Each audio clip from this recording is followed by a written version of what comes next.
वस्तुनिष्ठ प्रश्न हम इस प्रकार से कर रहे हैं कि पूरा बेसिक कॉन्सेप्ट क्लियर होते हुए चले। तो क्वेश्चन है हमारे पास में, किसी पूर्णांक m के लिए प्रत्येक सम पूर्णांक का रूप होगा। सम पूर्णांक का रूप, सम संख्या, ये याद रहिए कि कोई भी पूर्णांक हो, किसी भी प्रकार का पूर्णांक हो, चाहे सम संख्या हो चाहे विषम संख्या हो, उसको अगर 2 से गुना कर देते हैं तो हमेशा सदैव आपको सम संख्या ही प्राप्त होती है। मान लिया जाए आपके पास में 1 है, उसमें 2 का गुना कर दीजिए तो क्या मिलेगा? सम संख्या। 2 है तो 2 में भी 2 का गुना कर दीजिए तो 4 सम संख्या। 3 है तो इसमें भी 2 का गुना कर दीजिए तो सम संख्या। चाहे कोई भी पूर्णांक हो, यदि आप उसमें 2 का गुना कर देते तो हमेशा सम संख्या प्राप्त होती है। क्या बोला यहां पर? किसी पूर्णांक m के लिए प्रत्येक सम पूर्णांक का रूप होगा, यानी कि 2 का गुना करना आवश्यक होगा आपके लिए, यानी कि करेक्ट आंसर क्या होगा इसका? 2m होगा। और यदि विषम संख्या की बात की जाती तो इसमें 1 को जोड़ दिया जाता है। भाई किसी भी सम संख्या में अगर 1 को जोड़ दिया जाए तो क्या मिलेगा आपको? विषम संख्या मिल जाएगी। ठीक है, चलिए, यदि विषम संख्या बोला जाता है इसी क्वेश्चन में तो डी इसका करेक्ट आंसर होता। ठीक है, चलिए आगे बढ़ते हैं हम नेक्स्ट क्वेश्चन पर। यदि 2 धनात्मक पूर्णांक, हमारे पास में 2 धनात्मक पूर्णांक है, कौन? a और b है, और a और b क्या है? a का मान दिया हुआ है हमें x क्यूब y स्क्वायर, और b का मान कितना दिया है? b is equal to x cube y cube, इतना दिया हुआ है। साथ में ये भी बोला है कि x और y क्या है? अभाज्य संख्याएं है। a का मान इतना है, b का मान इतना है। अब इसका क्या बोला है? HCF ज्ञात कीजिए। HCF highest common factor, common factor इसमें से क्या कॉमन निकल सकता है? तो यहां पर भी x की पावर 3 है, यहां पर भी x की पावर 3 है। मिनिमम पावर देखना होता है इसमें, हाईएस्ट कॉमन, दोनों में कॉमन। देखिए x की पावर 3 है, x की पावर 3 है, तो x की पावर 3 कॉमन है दोनों में। उभयनिष्ठ कौन है? y की पावर 2 है और यहां पर y की पावर 3 है, तो y की पावर 2 क्या हो जाएगा? दोनों में उभयनिष्ठ है।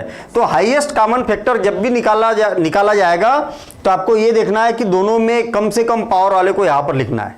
तो x की पावर 3 थी और यहां पर y की पावर 2 है, 3 है, तो कम वाले को लिखना है।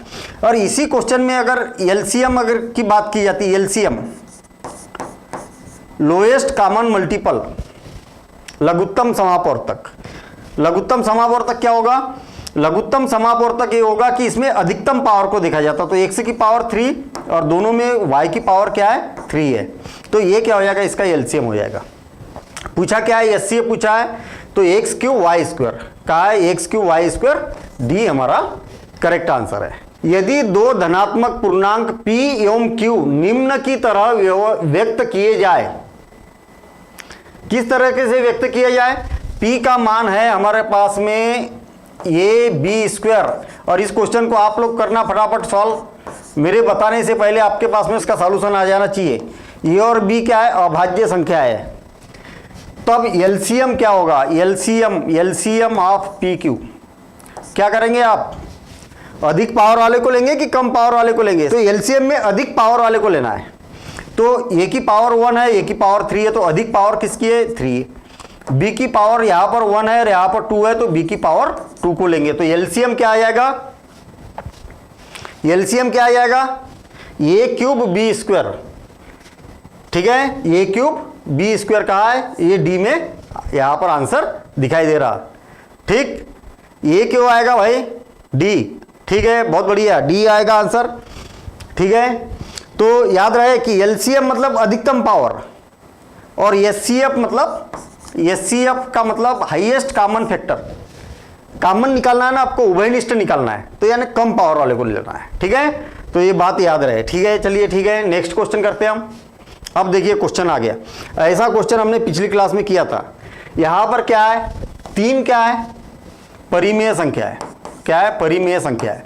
और √3 क्या है? अपरिमेय संख्या है। अपरिमेय संख्या है। जब भी परिमेय और अपरिमेय संख्याओं को जोड़ा जाता है या घटाया जाता है तो आपको हमेशा अपरिमेय संख्या प्राप्त होती है। पिछली क्लास में हमने पूरा चार्ट बनाया था इसके ऊपर, ठीक है ना, कि गुने वाले भी, भाग में भी, और प्लस में भी और माइनस में भी किस स्थिति में क्या होता है। वहां पर कई सारे वस्तुनिष्ठ प्रश्न कवर किए थे हमने। तो इतना ही बात याद रहे कि परिमेय और अपरिमेय को अगर जोड़ा जाता है या घटाया जाता है तो हमेशा आपको क्या मिलता है, अपरिमेय संख्या प्राप्त होती है, एक अपरिमेय संख्या होगी, अपरिमेय संख्या मिलेगी। ठीक है, चलिए निम्नलिखित में ये यहां पर ये लिखा हुआ ये कुछ नहीं है। ठीक है, निम्नलिखित में से अपरिमेय संख्या बताइए।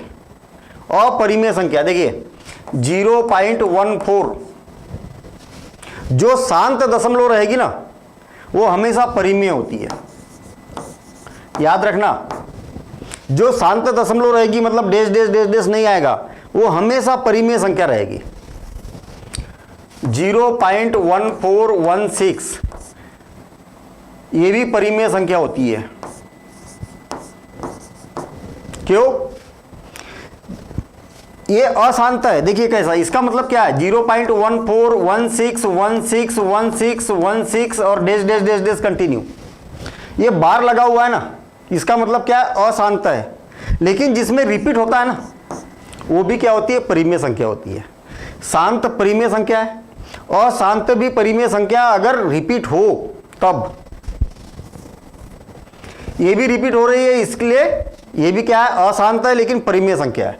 यहां पर देखिए 0.1416161616 और dash dash dash continue, repeat हो रहा क्या, नहीं हो रहा। कैसे, यहां पर 16 आया, यहां 166 आया, संख्या बदल गई, फिर वहां 1666 आया, संख्या फिर बदल गई, एक जैसा नहीं आ रहा ना। तो ये क्या है, अशांत भी है और अपुनरावृत्ति भी है।